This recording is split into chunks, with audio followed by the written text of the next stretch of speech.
പരിപാടി അവസാനിക്കുമ്പോൾ ഞാൻ ജീവനോടെ ബാക്കിയുണ്ടാവും, നിങ്ങളുണ്ടാവും, ഒന്നും അറിയില്ല. ഇതിന്റെ ഇടയ്ക്ക് വല്ല നെഞ്ചുവേദന വന്ന് ആരെങ്കിലും ഇവിടെ മരിച്ചു വീഴോ, വല്ല ബിൽഡിങ്ങിന്റെ തലയ്ക്ക് വീഴോ, ഒരു ഉറപ്പില്ലല്ലോ, ഒന്നുമില്ല. ഈ ഒരു പ്രോഗ്രാം കഴിയാന്ന് പറഞ്ഞാൽ തന്നെ ഇൻഷാ അല്ലാഹ് അത്രയല്ലുള്ളൂ. എന്ത് കാര്യം നാളെ നാട്ടിൽ പോവാണ്, ഇൻഷാ അല്ലാഹ് 6 മണിക്ക് എത്തൂടെ, എയർപോർട്ടിൽ വരണട്ടോ, എന്നാ വെക്കേട്ടോ, അസ്സലാമു അലൈക്കും, ഇൻഷാ അല്ലാഹ് എന്ന് പറഞ്ഞോ.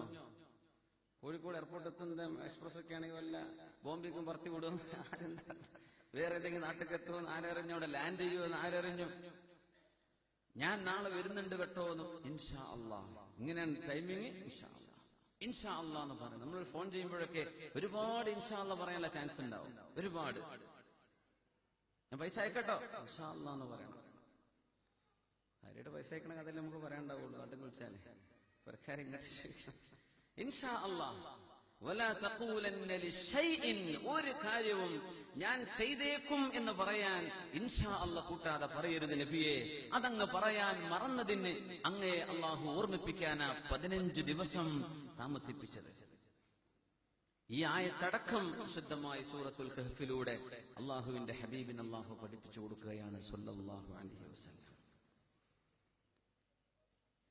7 ഗുഹാവാസികളുടെ ചരിത്രം അതിൽ അല്ലാഹു പറഞ്ഞു. 4 ചരിത്രമാണ് സൂറത്തുൽ കഹ്ഫിന്റെ ആകത്തുക. 4 പ്രധാനപ്പെട്ട ചരിത്ര സംഭവങ്ങളാണുള്ളത്. ഒന്ന്, ദീനനുസരിച്ച് ജീവിക്കാൻ പറ്റാതെ വന്ന ഒരു നാട്ടിൽ നിന്ന് ദീനനുസരിച്ച് ജീവിക്കാൻ ആഗ്രഹം തോന്നി, കൊതിയൂറി, ഇനി ഒരിക്കലും ഇവിടെ നിന്നാൽ അത് സാധ്യമല്ല എന്ന് ഉറപ്പായപ്പോ ആ നാട് വിട്ട് മറ്റൊരു നാട്ടിലേക്ക് പലായനം ചെയ്ത 7 യുവാക്കളുടെ ചരിത്രമാണ്. ഇന്നഹും ഫിത്യത്തുൻ ആമനൂ ബിറബ്ബിഹിം, അവര് യുവാക്കളായിരുന്നു എന്ന് ഖുർആൻ പറയുന്നു. ഫിത്യ, അതിനർത്ഥം എന്താ? അസുഖം വന്ന പ്രായമുള്ളവരല്ലായിരുന്നു ഇത് പെണ്ണുങ്ങളുമായിരുന്നില്ല, പ്രായം ചെന്ന ആളുകളുമല്ല. ഫിത്യ എന്നൊക്കെ പറഞ്ഞ ടീനേജ് കഴിഞ്ഞ് അല്ലെങ്കിൽ ടീനേജ് അടക്കമുള്ള ആ ഒരു കാലഘട്ടമാണ്. ഒരു 15-ന്റെയും 25-ന്റെയും ഇടയിലുള്ള ആ ഒരു യൗവനത്തിന്റെ ഏറ്റവും നല്ല കരുത്തുള്ള സമയം, ഫുതുവ് എന്നൊക്കെ പറയുന്ന സമയം. ആ സമയത്തുള്ള ആളുകളാണ് 7 യുവാക്കൾ. അവരുടെ ചരിത്രമാണ് വിശുദ്ധ ഖുർആൻ പറയുന്നത്. അള്ളാഹുവിന് വേണ്ടി, പടച്ചവനെ ആരാധിക്കാൻ വേണ്ടി സാധിക്കാതെ വന്നപ്പോ അത് സാധ്യമാകുന്ന ഒരു നാട്ടിലേക്ക് പലായനം ചെയ്ത് ഓടിപ്പോയ യുവാക്കളുടെ ചരിത്രം.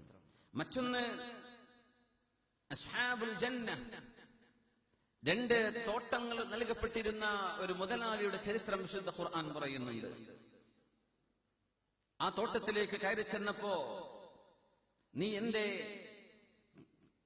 മാഷാ അല്ലാഹ്, അല്ലാഹുവേ ഇത് നീയാണ് തന്നത് എന്ന് അല്ലാഹുവിനെ നന്ദി പറയാൻ നീ വിട്ടുപോയല്ലോ, മറന്നുപോയല്ലോ. വലാ തഖൂലന്ന ലിശൈഇൻ എന്ന് പറഞ്ഞതിന്റെ ശേഷം വിശുദ്ധ ഖുർആൻ ഈ ചരിത്രം വിവരിക്കുന്നുണ്ട്. എന്തേ നിങ്ങൾ മാഷാ അല്ലാഹ് ലാ ഖുവത ഇല്ലാ ബില്ലാഹ് എന്ന് പറയാൻ മറന്നുപോയത്? ഒരു ബിസിനസ് ഉണ്ടാവുമ്പോഴേ അൽഹംദുലില്ലാ ഇതെനിക്ക് അല്ലാഹു തന്നതാണ്, അൽഹംദുലില്ലാ നല്ല കച്ചവടമുണ്ട്, അൽഹംദുലില്ലാ എന്റെ സ്റ്റാഫൊക്കെ വളരെ നല്ല സത്യസന്ധരാണ്, അൽഹംദുലില്ലാ എനിക്ക് ഇത്രയൊക്കെ ലാഭമുണ്ട് എന്ന് അല്ലാഹു തന്നതാണ് എന്ന് ഉദ്ദേശിക്കുകയും ഇത് അല്ലാഹു എപ്പോൾ ഉദ്ദേശിക്കുന്നുവോ അള്ളാഹു എടുത്തുകൊണ്ടുപോകും എന്ന തോന്നലോടുകൂടെ അല്ലാഹുവിന്റെ ഒരു നിഅമത്തിനോട് സമീപിക്കാവൂ എന്ന് പഠിപ്പിക്കുന്ന ഭാഗമാണത്. ബിസ്മില്ലാഹിർ റഹ്മാനിർ റഹീം. ولولا إذ دخلت جنتك قلت ما شاء الله لا قوة إلا بالله إن ترني أنا أقل منك مالا وولدا. അള്ളാഹുവിന്റെ വഴിയിൽ ചെലവഴിച്ചപ്പോ എല്ലാം നഷ്ടപ്പെട്ടു പോയ ഒരു അനുജനും കിട്ടിയ പൈസ കൊണ്ട് അടിച്ചു പൊളിച്ച് ജീവിച്ചിട്ടും ഒന്നും നഷ്ടപ്പെടാതിരുന്ന ഒരു ജ്യേഷ്ഠനും. ഇതാണ് ആ സംഭവത്തിന്റെ ചരിത്രം. ഇൻഷാ അല്ലാഹ് ആ ഭാഗം വരുമ്പോൾ നമുക്കതിന്റെ വിശദമായ ചരിത്രം പറയാം. മറ നബിയ്യും മിൻ അംബിയാഇല്ലാഹ്, അലമ ഗസാലി ഇമാം മുകാശഫത്തുൽ ഖുലൂബിൽ രേഖപ്പെടുത്തിയ ഒരു സംഭവമുണ്ട്. അള്ളാഹുവിന്റെ നബിമാരിൽപ്പെട്ട ഒരു നബി ഒരു കടൽക്കരയിലൂടെ നടക്കുമ്പോ ഒരു മനുഷ്യനുണ്ട്, ചൂണ്ടയെറിയുന്നു, ബിസ്മില്ലാഹ്, ഒരൊറ്റ മീനും കിട്ടുന്നില്ല, വലയിൽ ഒരൊറ്റ മീനും കിട്ടണില്ല. അബുദാബിയിലൊക്കെ കുറെ 4-5 മണിക്കൂറൊക്കെ ചൂണ്ടിട്ടിട്ട് ഒന്നും കിട്ടാതെ പോരുന്ന എത്രയോ സാധുക്കളുണ്ട് അല്ലെ, മണിക്കൂറുകളോളം ഇരുന്നിട്ട്. വേറെ ഒരാളുടെ അടുത്തുകൂടെ നടന്നുപോയി, അയാൾ പറയുന്നുണ്ട് ബിസ്മി ശൈത്വാൻ, പിശാചിന്റെ നാമത്തിൽ എന്ന് പറഞ്ഞ് എറിയുന്നുണ്ട്. അയാളുടെ വലയിൽ പൊക്കിയെടുക്കാൻ പറ്റാത്തത്ര മീനും. അല്ലാഹുവിന്റെ നബി ചോദിച്ചു, യാ അല്ലാഹ്, അല്ലാഹുവേ, നീയാണ് റിസ്ക് കൊടുക്കുന്നത് എന്ന് എനിക്കറിയാം, നിന്റെ കയ്യിലാണ് നിഅമത്തിന്റെ ഖജനാവുള്ളത് എന്നും അറിയാൻ പടച്ചവനെ. ഈ സാധു നിന്റെ നാമം പറഞ്ഞ് ബിസ്മി ചൊല്ലിയിട്ട് വലയെറിഞ്ഞപ്പോ ഒരു വസ്തുവും അയാൾക്ക് കൊടുക്കാതിരിക്കുകയും നിന്റെ ശത്രുവും മനുഷ്യന്റെ ശത്രുവുമായ പിശാചിന്റെ നാമത്തിൽ ഈ അവിശ്വാസിയായ മനുഷ്യന് വലയെറിഞ്ഞപ്പോ എമ്പാടും നീ കൊടുക്കുകയും ചെയ്യുന്നു. ഇതിന്റെ രഹസ്യം എന്താണ് പടച്ചവനെ? വട്ടിപ്പലിശക്ക് കച്ചവടം ചെയ്യുന്ന അംശന്മാർ ഇഷ്ടംപോലെ പൈസ, ഇന്നതായി ഒരു 5 പൈസ പോലും എനിക്കൊരു ഹറാമിൻ്റെത് വേണ്ടാന്ന് വിചാരിച്ച ഒരു മനുഷ്യന് കച്ചവടം തുടങ്ങിയ ആൾക്ക് നഷ്ടവും ആകെ പൊളിഞ്ഞ് തൂഫാനായി. ഇങ്ങനെ സംഭവിക്കാറില്ലേ? എന്താണ് ഇതിന്റെ കഥ പടച്ചവനെ? നീ എന്താ ഇങ്ങനെ ചെയ്യുന്നത്? എന്തിനാ ഈ ഒരു പരീക്ഷണം? നമ്മൾ ചിന്തിക്കൂല, പടച്ചവനെ ഹജ്ജിന് പോയ ആൾക്കാരല്ലേ, ഹജ്ജിന്റെ ഹറമിലെ മഖാഫിൽ റബ്ബേ നിന്റെ സംരക്ഷണം അവിടെ ഉണ്ടാവൂല പടച്ചവനെ, എന്തിനാ പടച്ചവനെ നീ അങ്ങനെ ഒരു അപകടം അവിടെ വരുത്തി വെച്ചത് എന്നൊക്കെ ചിലരെങ്കിലും ഒന്ന് ചിന്തിച്ചു പോയിട്ടുണ്ടാകാം. അങ്ങനെ ചിന്തിച്ചവരുണ്ടോ? കൈപ്പൊക്കിയാട്ടെ. ഇല്ലാത്തൊരിപ്പോ ചിന്തിക്കണ്ടേ, ആദ്യം ചിന്തിച്ചു. ഒരു തോന്നൽ വരൂല, പടച്ചവനെ ഹറമിലല്ലേ അതൊക്കെ, ഹറമൻ ആമിന, നല്ല സുരക്ഷിതമായ നാടല്ലേ, എന്നിട്ട് എന്താ പടച്ചോനെ ക്രെയിനൊക്കെ പൊട്ടി വീണ, ആ ക്രെയിൻ വീണാൽ തന്നെ വായുകൾ തടഞ്ഞു നിർത്താൻ നിന്നെ കൊണ്ട് കഴിയില്ല പടച്ചോനെ. ശരിയാണ്, അല്ലാഹു തആല മാജിക് ചെയ്യുന്നവനല്ല എന്ന് മനസ്സിലാക്കണം. അല്ലാഹു തആലയുടെ ഈ ലോകത്തെ ജീവിതത്തിന്റെ ചില സുന്നത്തുല്ലാഹ് വലൻ തജിദ ലിസുന്നത്തില്ലാഹി തബ്ദീല, ഈ ലോകത്തെ ചില കാര്യങ്ങൾ നടക്കുന്നത് അങ്ങനെയാണ്. അല്ലാഹു തആല അത്ഭുതങ്ങൾ ഇവിടെ ചെയ്യിച്ചിരുന്നെങ്കിൽ ലോകത്ത് ഒരു മനുഷ്യനും മുസ്ലിം അല്ലാതെ ബാക്കി ഉണ്ടാവില്ല. അള്ളാഹുവിന്റെ ചില തീരുമാനങ്ങൾ അങ്ങനെയാണ്, അത് നമ്മൾ അങ്ങനെ പച്ചയിൽ അംഗീകരിച്ചേ പറ്റും. ഒരുപക്ഷെ എനിക്ക് തോന്നിയത് ആ അപകടം സംഭവിച്ച മുഴുവൻ ആളുകളും ഹജ്ജിന് പുറപ്പെടുമ്പോഴോ ഹജ്ജിന് വന്നതിന്റെ ശേഷമോ അള്ളാഹുവേ നിന്റെ പരിശുദ്ധ ഹറമീനുകളിൽ എവിടെയെങ്കിലും ഒന്ന് കിടന്നുറങ്ങാൻ അവസരം നൽകണമേ എന്ന് മനസ്സുകൊണ്ട് ചോദിച്ചവരായിരിക്കണം. ഇതിന് അള്ളാഹു അവസരം കൊടുക്കുക. അള്ളാഹുവിന്റെ നബി ചോദിച്ചു, യാ അല്ലാഹ്, നിന്നെ തീരെ ഓർക്കാത്തൊരു മനുഷ്യന് നീ എമ്പാടും കൊടുക്കുകയും ബിസ്മില്ലാ എന്ന് പറഞ്ഞ് വലയെറിഞ്ഞപ്പോ നീ ഒന്നും കൊടുക്കാതിരിക്കുകയും ചെയ്തല്ലോ പടച്ചവനെ, എന്തിനാ നീ ഇത് ചെയ്യുന്നത് എന്ന് ചോദിച്ചപ്പോ, യാ നബി അല്ലാഹ്, എന്റെ നബിയെ, ഞാനിത് രണ്ടുപേർക്കും നാളെ കൊടുക്കാൻ പോകുന്ന പ്രതിഫലം കാണിച്ചു തരട്ടെ. രണ്ടുപേർക്കും ഞാൻ ആർക്ക് എന്തൊക്കെയാണ് കൊടുക്കാൻ പോകുന്നതെന്ന് ഒന്ന് കാണിച്ചതാ പടച്ചവനെ. വലയിൽ ഇപ്പൊ ഒന്നും കിട്ടാത്ത ഈ സാധുവിന് അള്ളാഹു കൊടുക്കുന്ന വലിയ നിഅമത്തുകളും, അള്ളാഹുവിന്റെ നാമമല്ലാതെ മറ്റു ദൈവങ്ങളുടെ നാമം വിളിച്ച് ശിർക്കിന്റെ വചനങ്ങൾ ചൊല്ലി വലയെറിയുകയും എന്നിട്ട് ലാഭമുണ്ടാക്കുകയും ചെയ്ത് ഈ മനുഷ്യന് അള്ളാഹുവിന്റെ അദാബും ശിക്ഷയും കൊടുത്തപ്പോ അള്ളാഹു, എനിക്ക് മനസ്സിലായി റബ്ബേ, എനിക്ക് മനസ്സിലായി ഈ മനുഷ്യനോടുള്ള ദേഷ്യം കൊണ്ടല്ല നീ ഇത് ചെയ്യുന്നത്, ഇയാൾക്ക് നാളെ ഇതിലും ഇരട്ടി പ്രതിഫലം കിട്ടുവാനാണ് എന്ന് എനിക്ക് മനസ്സിലായി എന്ന് അള്ളാഹുവിന്റെ നബിയും മിൻ അംബിയാ ഇല്ല. അതിന് മറുപടി പറഞ്ഞത് മഹാനായ ഗസാലി ഇമാം ഉദ്ധരിച്ചിട്ടുണ്ട്. ഈ മനുഷ്യൻ തോട്ടത്തിലേക്ക് കയറി ചെന്നപ്പോ പറഞ്ഞ വാക്കതാണ്, ഈ തോട്ടം ഇവിടെ ഖിയാമത്ത് നാൾ വരെ നിലനിൽക്കും എന്ന് തന്നെയാണ് എന്റെ അഭിപ്രായം. എന്റെ കച്ചവടമോ എന്റെ തൊഴിലോ എന്റെ ജോലിയോ ഒന്നും ഇപ്പൊ അടുത്തൊന്നും പോവില്ല എന്ന് ഒരു മനുഷ്യൻ പറയുന്ന പോലെ തന്റെ പച്ചപ്പാവമായ സാധുവായ കൂട്ടുകാരൻ പറഞ്ഞു. قال له صاحبه وهو يحاوره أكفرت بالذي خلقك من تراب ثم من نطفة ثم سواك رجلا. قال له صاحبه, തന്റെ കൂട്ടുകാരൻ അയാളോട് പറഞ്ഞു, وهو يحاوره, ഒരു സംഭാഷണം നടത്തിക്കൊണ്ടിരിക്കുന്ന രീതിയിൽ, തർക്കിക്കുകയല്ല, അയാളോട് കയർത്ത് സംസാരിക്കുകയുമല്ല, നല്ല നിലക്ക് പറഞ്ഞു കൊടുത്തു. എന്താ പറഞ്ഞു കൊടുത്തത്? അകഫറത ബില്ലദീ ഖലഖക മിൻ തുറാബ്, മണ്ണിൽ നിന്ന് ജന്മം തന്ന അല്ലാഹുവിനെ നീ അവിശ്വസിക്കുകയാണോ? സുമ്മ മിൻ നുത്ഫ, നിന്റെ പിതാവിനെ ആദം നബി അലൈഹിസ്സലാമിനെ പടച്ചത് മണ്ണിൽ നിന്ന്. സുമ്മ മിൻ നുത്ഫത്തിൻ, പിന്നെ മനുഷ്യ കുലത്തെ മുഴുവനും സ്പേമിൽ നിന്ന് പടക്കുകയും ചെയ്ത അല്ലാഹുവിനെ, നുത്ഫയിൽ നിന്ന് പടച്ച അല്ലാഹുവിനെ. സുമ്മ സവ്വാക റജുലാ, എന്നിട്ട് നിന്നെ ഒരു പൂർണ്ണ മനുഷ്യനാക്കി മാറ്റിയ അല്ലാഹുവിനെ നീ അവിശ്വസിക്കുകയാണോ?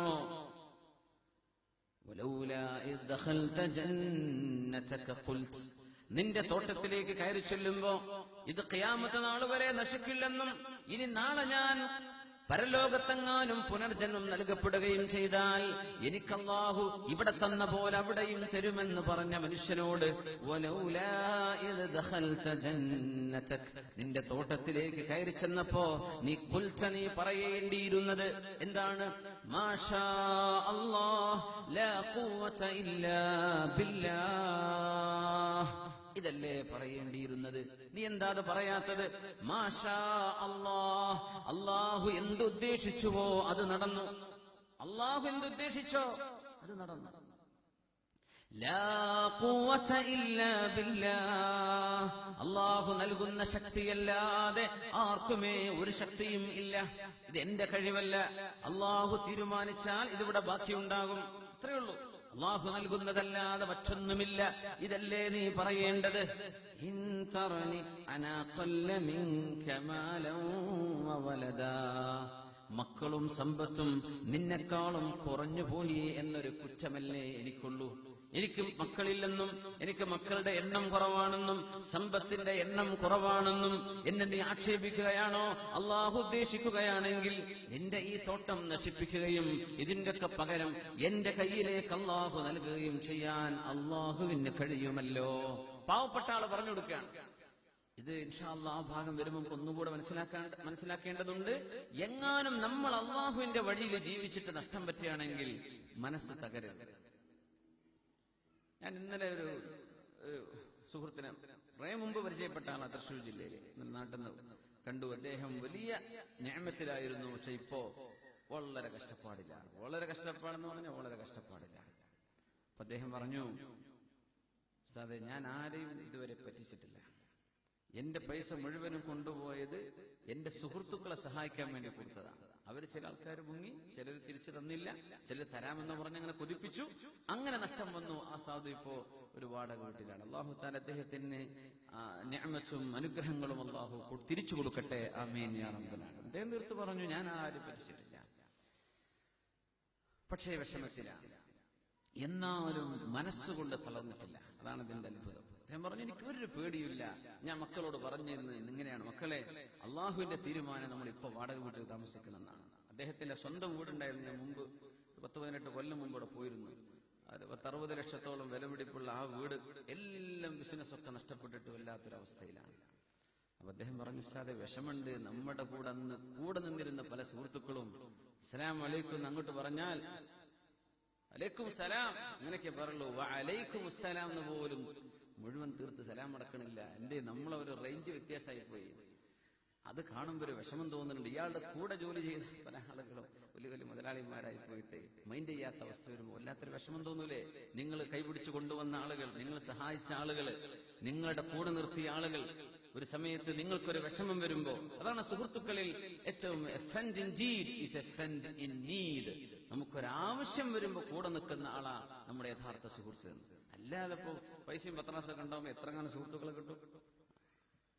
അപ്പോ ദാരിദ്ര്യം വന്നു കഴിഞ്ഞാൽ പോലും മനസ്സുകൊണ്ട് അള്ളാഹുവിനെ കൈവിടരുത്. അള്ളാഹുവിന്റെ തീരുമാനം അങ്ങനെയാണ്. അള്ളാഹു കുറെ ഉയർത്തി വെച്ച് പിന്നെ അങ്ങ് താഴ്ത്തും. അള്ളാഹു ഉയർത്താൻ വെച്ചാൽ ആർക്കും പിടിച്ചാൽ കിട്ടൂല. അള്ളാഹു താഴ്ത്താൻ വെച്ചാൽ ആർക്കും പൊക്കാനും പറ്റൂല. ഇത് അള്ളാഹുവിന്റെ തീരുമാനങ്ങളാണ്. അപ്പൊ ഈ സഹോദരൻ പറയാണ്, എല്ലാം നഷ്ടപ്പെട്ടിട്ട് അദ്ദേഹം പറയാണ്, അള്ളാഹു വിചാരിച്ചാൽ നിന്റെ ഈ തോട്ടവും ഇതിനപ്പുറവും നിനക്ക് നഷ്ടപ്പെടുകയും എനിക്ക് നൽകുകയും ചെയ്യാൻ അള്ളാഹുവിന് കഴിയുമല്ലോ.